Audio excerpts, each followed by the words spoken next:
Hello friends, মাই মম রেসিপিতে আপনাদের সকলকে জানাই সুস্বাগত। আজ আমি আপনাদের বানিয়ে দেখাবো জিভে গজা। জিভে গজা আমরা মেলাতে গিয়ে প্রায়শই খেয়েই থাকি, আর খেতে হয় ভীষণই মজাদার, আর বানানো খুবই সহজ। ঘরে থাকা সামান্য কিছু উপকরণ দিয়ে খুব সহজে কিভাবে জিভে গজা বানিয়ে নেওয়া যায় চলুন দেখে নেওয়া যাক। এইরকমই নিত্য নতুন এবং সহজ সরল রেসিপি আপডেট পাওয়ার জন্য আমার চ্যানেলটিকে সাবস্ক্রাইব করে আমার পাশে থাকবেন, আর ভিডিওটি প্রথম থেকে শেষ পর্যন্ত দেখার অনুরোধ রইল। তাহলে চলুন আর দেরি না করে চটপট আজকের রেসিপিটি শুরু করে নেওয়া যাক। প্রথমে নিয়ে নিয়েছি একটি মিক্সিং বোল। এবার এই বোলের মধ্যে নিয়ে নেব 1 কাপ পরিমাণে ময়দা, দেব স্বাদ অনুসারে লবণ, দিয়ে এবার হাতের সাহায্যে খুব ভালো করে মিক্সড করে নেব। এবার দেব রিফাইন্ড অয়েল বা সাদা তেল। আমি এখানে 3 টেবিল চামচ সাদা তেল ব্যবহার করলাম। আপনারা সাদা তেলের পরিবর্তে ঘিও ব্যবহার করতে পারেন। দিয়ে এবার খুব ভালো করে মিক্সড করে নেব।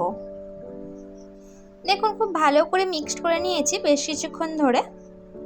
এবার দেখুন ময়দাটা আমি মুঠো করছি, আর দেখুন দলা পেকে আসছে, তার মানে ময়দাটা পারফেক্টভাবে দেওয়া হয়েছে বা পারফেক্টভাবে মিক্সড করা হয়েছে।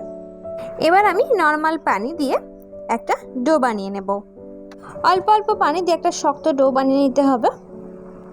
দেখুন এইভাবে বেশ কিছুক্ষণ খুব ভালো করে মিক্সড করে নেব বা মেখে নেব। আবারও সামান্য পরিমাণে একটু পানি দিয়ে নিলাম, দিয়ে আবারও খুব ভালো করে একটা শক্ত ডো বানিয়ে নেব। দেখুন ডোটা আমি বানিয়ে নিয়েছি। এবার এই ডোটাকে আমি দুটো ভাগ করে নেব বা দুটো লেচি কেটে নেব। দেখুন দুটো লেচি কেটে নিলাম। এবার একটা লেচির মধ্যে আমি দিয়ে দেব একটু ফুড কালার। তবে এই ফুড কালারটা একদমই অপশনাল, আপনারা না দিতে চাইলে এটাকে স্কিপ করতে পারেন।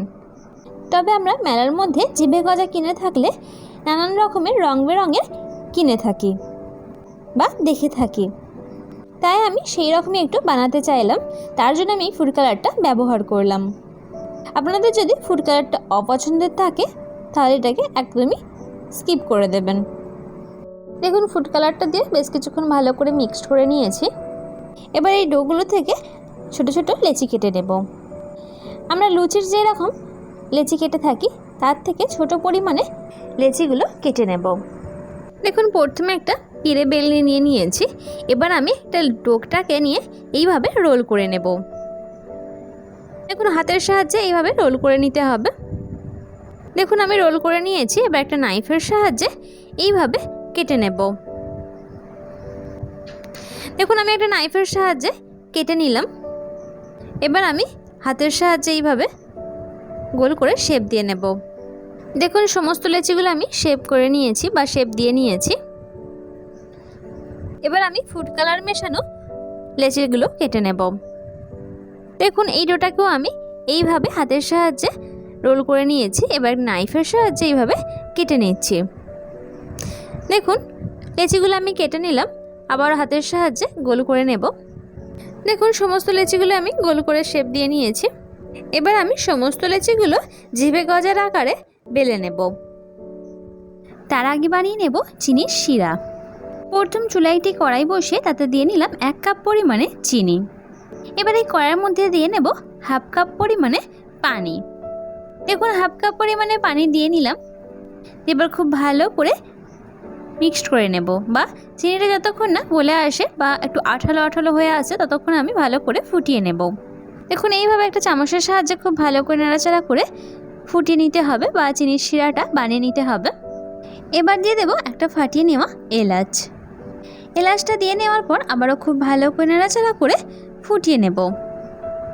তবে যারা এলাচের ফ্লেভার অপছন্দ করে থাকেন তারা এলাচটাকে স্কিপ করতে পারেন। দেখুন চিনির শিরা বানানো একদম কমপ্লিট হয়ে গিয়েছে, আঠালো আঠালো হয়ে এসেছে দেখুন। এবার আমি গ্যাসের ফ্লেমটা অফ করে দেব। এবার আমি ছোট ছোট লেচিগুলো জিভে গজার আকারে বেলে নেব। দেখুন এইভাবে লম্বা করে বেলে নিতে হবে। দেখুন লম্বা করে বেলে নিয়েছি বা জিভে গজার আকারে বেলে নিয়েছি। একটা নাইফের সাহায্যে এইভাবে কেটে নিচ্ছি বা দাগ কেটে নিচ্ছি, যাতে জিভে গজাটা ভাজার সময় ফুলে না ওঠে। দেখুন নাইফের সাহায্যে খুব সুন্দর করে দাগ কেটে নিয়েছি। এবার আমি সেম পদ্ধতিতে বাকি জিভে গজার আকারে লেচিগুলো বেলে নেব।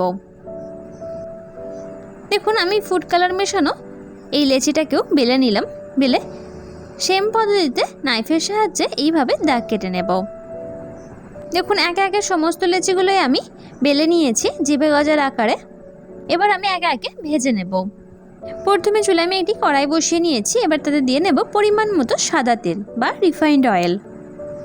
পরিমাণ মতো আমি সাদা তেল দিয়ে নিলাম। এবার তেলটাকে ভালো করে গরম করে নেব। দেখুন তেলটা ভালো করে গরম হয়ে গিয়েছে। এবার আমি একে একে জিভে গজাগুলো দিয়ে দেব।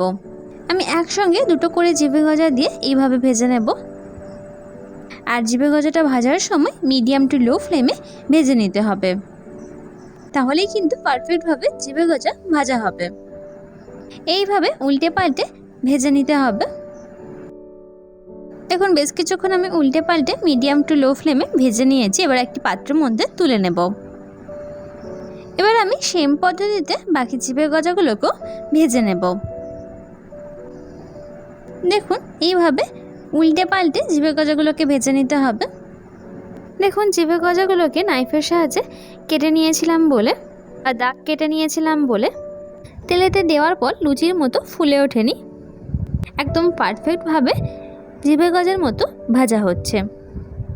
দেখুন জিভে গজাগুলো পারফেক্টভাবে ভেজে নিয়েছি। এবার আমি একটি পাত্রের মধ্যে তুলে নেব। দেখুন একটি পাত্রের মধ্যে তুলে নিলাম। এবার আমি সেম পদ্ধতিতে বাকি জিভে গজাগুলো ভেজে নেব।